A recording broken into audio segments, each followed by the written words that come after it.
क्या आपने कभी सोचा है कि अलग-अलग कंपनियों के फाइनेंशियल रिकॉर्ड्स को एक जैसे नियमों से क्यों बनाया जाता है?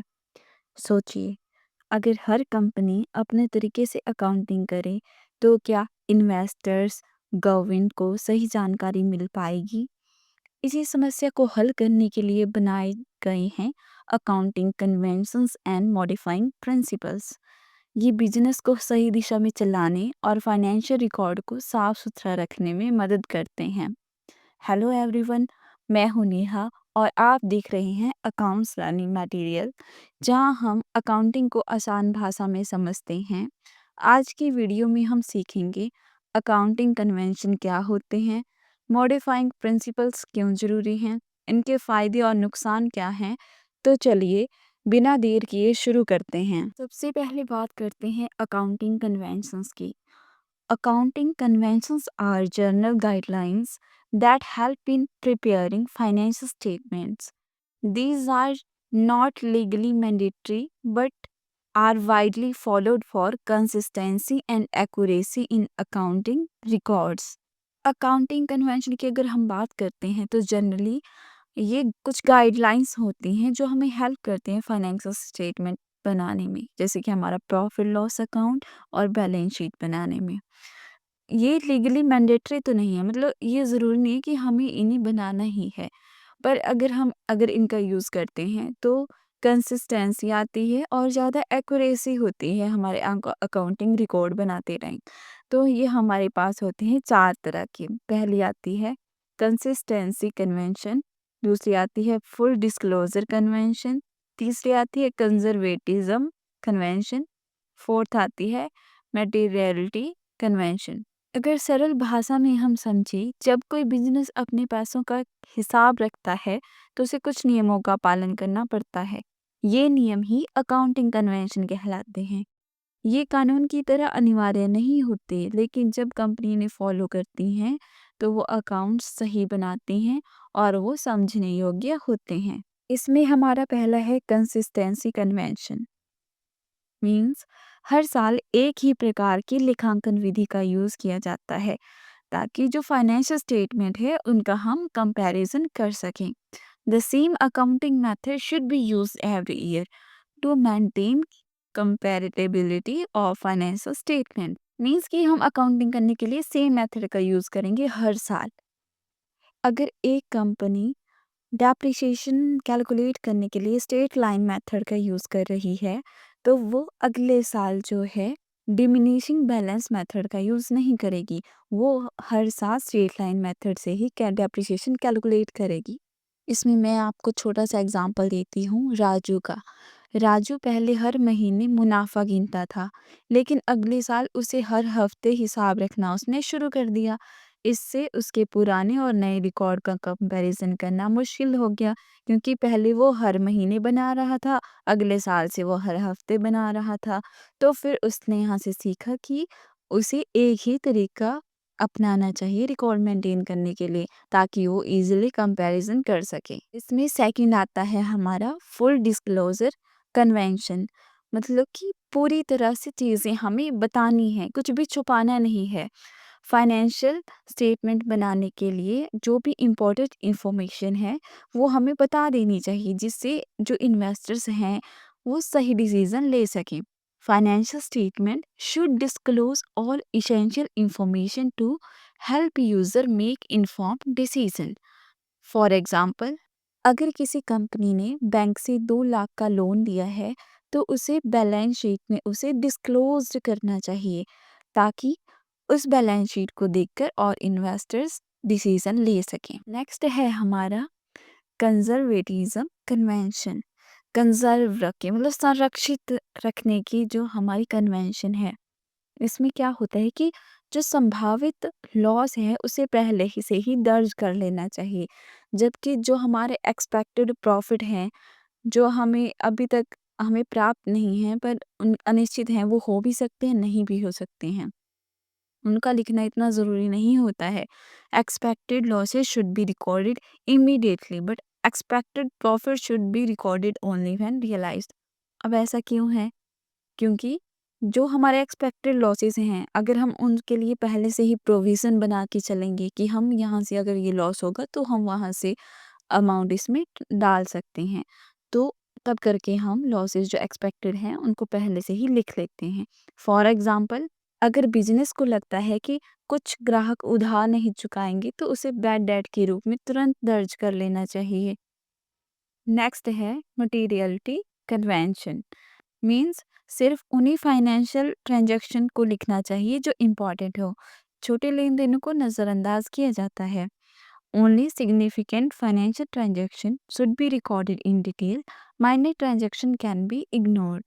For example, अगर कोई कंपनी 10 रुपए का पेन खरीदती है तो उसे अलग से रिकॉर्ड करने की ज़रूरत नहीं है। अब इसके कंक्लूजन की अगर हम बात करते हैं, accounting conventions ensure that financial records are transparent, reliable and comparable.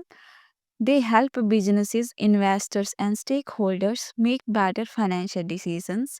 Following these conventions ensure ethical and practical financial reporting. अगर सिंपल वे में बोले तो जो ये रूल्स होते हैं बिजनेस की फाइनेंशियल रिपोर्ट को साफ सुथरा और समझने लायक बनाते हैं, ताकि कोई जो अदर पर्सन हैं, जो एक्सटर्नल्स हैं, वो हमारे बिजनेस पर आसानी से भरोसा कर सकें और इन्वेस्ट कर सकें। अब हम पढ़ेंगे modifying principles in accounting. Modifying principles are adjustments made to basic accounting principle to make them more practical and flexible for real world business situations.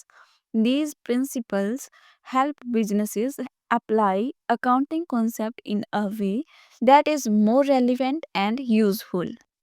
जब कोई बिजनेस अपने पैसों का हिसाब किताब रखता है तो उसे कुछ जनरल अकाउंटिंग प्रिंसिपल को अपनाना पड़ता है, लेकिन हर बिजनेस अलग होता है, इसलिए कभी कभी इन प्रिंसिपल में थोड़ा बहुत मॉडिफिकेशन करना ज़रूरी होता है ताकि वो और ज़्यादा प्रैक्टिकल और फ्लेक्सिबल बन सकें।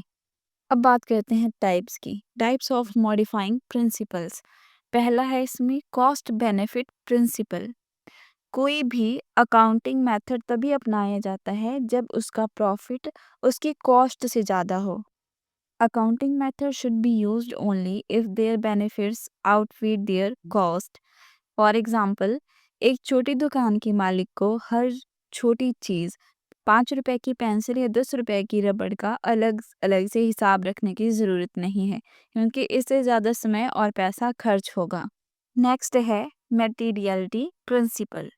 सिर्फ उन्हीं फाइनेंशियल ट्रांजैक्शन को रिकॉर्ड किया जाता है जो इम्पोर्टेंट है और बिजनेस की फाइनेंशियल पोजीशन को प्रभावित कर सकते हैं। Only significant financial transaction should be recorded in detail. For example, 10 रुपए की पेन खरीदने को बैलेंस शीट में दर्ज करना ज़रूरी नहीं है, लेकिन 1 लाख की मशीन खरीदने को ठीक से दर्ज करना ज़रूरी है। नेक्स्ट है कंजर्वेटिज्म प्रिंसिपल। संभावित नुकसान को पहले ही दर्ज करना चाहिए, लेकिन संभावित लाभ को तब तक नहीं दिखाना चाहिए जब तक वह निश्चित ना हो। फॉर एग्जाम्पल, अगर किसी कंपनी पर 50 लाख का मुकदमा चल रहा है तो उसे पहले से ही बैलेंस शीट में संभावित नुकसान के रूप में दिखाना चाहिए। नेक्स्ट है हमारा कंसिस्टेंसी प्रिंसिपल। अगर एक बार कोई फाइनेंशियल मेथड चूज कर लिया जाता है तो लगातार वही मेथड अपनाया जाता है। Once a company adopt an accounting method, it should continue using if it compatibility. इनके अलावा हमारे पास और भी प्रिंसिपल हैं। अकाउंटिंग पीरियड एजम्पशंस, इसे लेखांकन वर्ष अवधारणा भी कहते हैं। हम मानते हैं कि व्यवसाय का जो काम है वो लॉन्ग टर्म तक चलेगा, कि जो हम एक बार बिजनेस ओपन करते हैं तो हम मान कर चलते हैं कि जो हमारा बिजनेस है वो लॉन्ग टर्म तक चलता ही रहेगा। लेकिन प्रॉफिट लॉस जानने के लिए हम अपने बिजनेस के लेन देनों की रिजल्ट को हम एनुअली कैलकुलेट करते हैं। जो हमारे पास अकाउंटिंग पीरियड होता है, एक हम कैलेंडर वर्ष लेके चलते हैं, और जो हमारा फाइनेंशियल ईयर होता है वो होता है हमारा 1 अप्रैल टू 31 मार्च, और जो हमारा कैलेंडर ईयर होता है वो होता है 1 जनवरी टू 31 दिसंबर। जो 12 मंथ का एक पीरियड होता है उसको हम अकाउंटिंग पीरियड कहते हैं। वो कैलेंडर ईयर भी हो सकता है और फाइनेंशियल ईयर भी हो सकता है। और नेक्स्ट है हमारा बिजनेस एंटिटी एजम्पशन। इसमें हम मान के चलते हैं कि हमारे जो बिज़नेस के ओनर हैं और जो हमारा बिज़नेस है, दोनों की सेपरेट आइडेंटिटी है। जैसे आपके बिज़नेस का नाम है राम एंड सन्स और जो राम अगर उसमें काम करता है तो उन दोनों का अलग-अलग अस्तित्व होता है। तो उन दोनों को कभी भी हम एक साथ कैलकुलेट नहीं करते हैं। अगर अगर बिज़नेस में उसने पैसा लगाया है तो वो कभी भी उस पर्सन का पर्सनल पैसा नहीं माना जाता। वो माना जाता है कि बिज़नेस का पैसा है वो। अगर वहाँ से ओनर अपने खर्चों के लिए पैसे निकालता भी है तो वो ड्राइंग में जाते हैं। इसके बाद हमारे पास अनदर कॉन्सेप्ट आता है मनी मेजरमेंट अजम्पशन। इसमें बोला जाता है कि हम सिर्फ अकाउंटिंग की बुक्स में उन्हीं ट्रांजैक्शन को लिखते हैं जिन्हें हम फाइनेंशियली कर सकते हैं कैलकुलेट। मतलब जिन्हें हम पैसों के रूप में लेन-देन होता है उन्हें हम मनी मेजरमेंट अजम्पशन में लिखते हैं। इसके अलावा हमारे पास अदर बेसिक अकाउंटिंग प्रिंसिपल हैं जैसे कि प्रिंसिपल ऑफ रेवेन्यू रियलाइजेशन। इस प्रिंसिपल के अकॉर्डिंग जो इनकम है तभी कमाई हुई मानी जाती है जब वह रिसीव कर ली जाती है। इसके बाद इसमें नेक्स्ट है प्रिंसिपल ऑफ एक्सपेंसेस। जैसे कि हमारी कोई इनकम हमें रिसीव करनी थी बट हम उसे रिसीव करने के लिए जब हम और एक्सपेंसेस करते हैं गुड्स और सर्विसेज की जो कॉस्ट आती है उसे हम कहते हैं expense. Principle of expense. Next है principle of matching revenue with expenses. इस प्रिंसिपल के अकॉर्डिंग एक पीरियड के जो लाभ है उसका निर्धारण उस पीरियड के इनकम और एक्सपेंसेस के मिलान द्वारा होता है। क्योंकि जो सेल से हमें अमाउंट रिसीव होता है वो सारा प्रॉफिट नहीं होता है। उससे हम अपने जो हमने बाय की हैं उन एक्सपेंसेस को कम करते हैं और जो हमारे पास रहता है वो हमारी रेवेन्यू आती है। इसके बाद अनदर प्रिंसिपल है प्रिंसिपल ऑफ ड्यूअल एस्पेक्ट। इस प्रिंसिपल के अकॉर्डिंग जब एक ट्रांजैक्शन होती है तो इसका इफेक्ट कम से कम 2 खातों पर पड़ता है। अगर एक खाता डेबिट होता है तो दूसरा खाता उसी अमाउंट से क्रेडिट भी होता है। मीन्स डबल एंट्री सिस्टम होता है। अब हम पढ़ेंगे अकाउंटिंग प्रिंसिपल की एप्लीकेशन, एडवांटेजेस और डिसएडवांटेजेस। बात करते हैं एप्लीकेशन की। इसमें फर्स्ट पॉइंट है हमारा रिकॉर्डिंग ट्रांजैक्शन। हर फाइनेंशियल ट्रांजैक्शन को डबल एंट्री सिस्टम के तहत रिकॉर्ड किया जाता है। नेक्स्ट है preparing financial statement. Balance sheet, income statement, cash flow statement आदि जो है प्रिंसिपल के बेस पर ही बनाए जाते हैं। नेक्स्ट है टैक्सेशन एंड ऑडिटिंग। कंपनियों पर टैक्स का हिसाब रखने के लिए ऑडिट के लिए भी अकाउंटिंग प्रिंसिपल का पालन करना होता है। फिर है next decision making. Investors, management, stakeholders इस इन इंफॉर्मेशन का सही यूज़ करके डिसीजन लेते हैं। फिर आया स्टैंडर्डाइजेशन। लेखांकन सिद्धांत सभी उद्योगों में एक रूपता यूनिफॉर्मिटी बनाए रखते हैं ताकि कंपैरिजन करने में हमें हेल्प हो सके। अब बात करते हैं advantages of accounting principle. First है एक्यूरेसी एंड रियलायबिलिटी। अकाउंटिंग प्रिंसिपल यह निश्चित करते हैं कि जो फाइनेंशियल रिकॉर्ड हैं वो एरर फ्री हों और एक्यूरेट हो। इससे कंपनी की फाइनेंशियल इंटीग्रिटी बनाए रखने में हेल्प मिलती है। नेक्स्ट है कंपेरेबिलिटी, ताकि हम उनका कंपैरिजन कर सकें। जो अकाउंटिंग प्रिंसिपल है वो डिफरेंट टाइम पीरियड के होते हैं और फाइनेंशियल पोजीशन के लिए हमें कंपैरिजन करने में हेल्प मिलती है ताकि इन्वेस्टर आसानी से देख सके कि कौन सी कंपनी बेटर परफॉर्म कर रही है। नेक्स्ट है लीगल कॉम्प्लायंस। ये प्रिंसिपल कंपनियों को गवर्नमेंट रेगुलेशन का पालन करने में मदद करते हैं। इससे ऑडिटिंग और टैक्सेशन की प्रोसेस इजी हो जाती है। नेक्स्ट है help in decision making.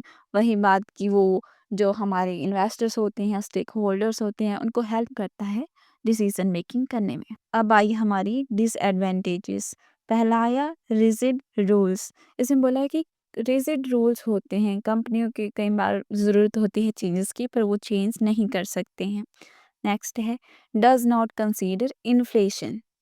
Historical cost concept के तहत जो एसेट हैं उनकी ओरिजिनल को प्राइस पर रिकॉर्ड किया जाता है, ना कि इन्फ्लेशन के बेस पे। इन्फ्लेशन को इसमें अनदेखा कर दिया जाता है। नेक्स्ट है may not show real financial condition. Non financial factor जैसे ब्रांड वैल्यू, एम्प्लॉय स्किल आदि को अकाउंटिंग में नहीं कैलकुलेट किया जाता। नेक्स्ट है complexity for small businesses. Small business के लिए इन प्रिंसिपल का पालन करना बहुत मुश्किल है क्योंकि इनके लिए प्रोफेशनल अकाउंटेंट की ज़रूरत होती है और जो स्मॉल बिजनेसेस हैं उनकी इतनी कैपेबिलिटी नहीं होती है कि वो फाइनेंशियली प्रोफेशनल अकाउंटेंट हायर कर सकें। अब चलते हैं कंक्लूजन की तरफ। इसमें बोला है अकाउंटिंग प्रिंसिपल बिजनेस के फाइनेंशियल रिकॉर्ड को एक्यूरेटली, ट्रांसपेरेंटली और कंपेरेबिलिटी ये इनमें होती है। ऐसे बनाए जाते हैं ताकि एक्यूरेट हो और हम देख सकें कि उनमें कोई गड़बड़ है या नहीं और कंपैरिजन कर सकें। और नेक्स्ट बोला है कि इन्वेस्टर और मैनेजमेंट को बेटर डिसीजन मेकिंग में हेल्प करता है। नेक्स्ट बोला है कि इसमें फ्लेक्सिबिलिटी की कमी तो होती है और स्मॉल बिजनेसेस के लिए वो इतना अफोर्ड नहीं कर सकते हैं, तो उनके लिए ये इतना स्मॉल बिजनेसेस के लिए ये इतना सुटेबल नहीं है। नेक्स्ट बोला है फिर भी ये रूल बिजनेस एथिक्स और लीगल कॉम्प्लायंस सुनिश्चित करते हैं। By applying these principles properly, businesses can maintain trust, attract investors, and make better financial decisions. तो लर्नर्स, आज हमने जाना कि अकाउंटिंग कन्वेंशंस और मॉडिफाइंग प्रिंसिपल बिजनेस को ट्रांसपेरेंट और ऑर्गेनाइज्ड बनाने में कैसे मदद करते हैं। अकाउंटिंग कन्वेंशन कंपनी को एक समान नियमों का पालन करने में मदद करती है। मॉडिफाइंग प्रिंसिपल अकाउंटिंग को ज़्यादा फ्लेक्सिबल और प्रैक्टिकल बनाते हैं। इससे बिजनेस की फाइनेंशियल रिकॉर्ड मेंटेन करने में हेल्प मिलती है, ट्रस्टवर्दी होते हैं और कंपेरेबल होते हैं। हालाँकि इसमें कुछ लूपहोल्स भी हैं, लेकिन कई बार जो ये क्योंकि ये रिजिड होते हैं और कॉम्प्लेक्स होते हैं। अगर आपको ये वीडियो पसंद आई हो, तो आपको इससे कुछ नया सीखने को मिला हो, तो लाइक करें, शेयर करें और सब्सक्राइब करें ताकि आपको आगे भी ऐसे ही उपयोगी टॉपिक्स मिलते रहें। तब तक कीप लर्निंग, कीप ग्रोइंग।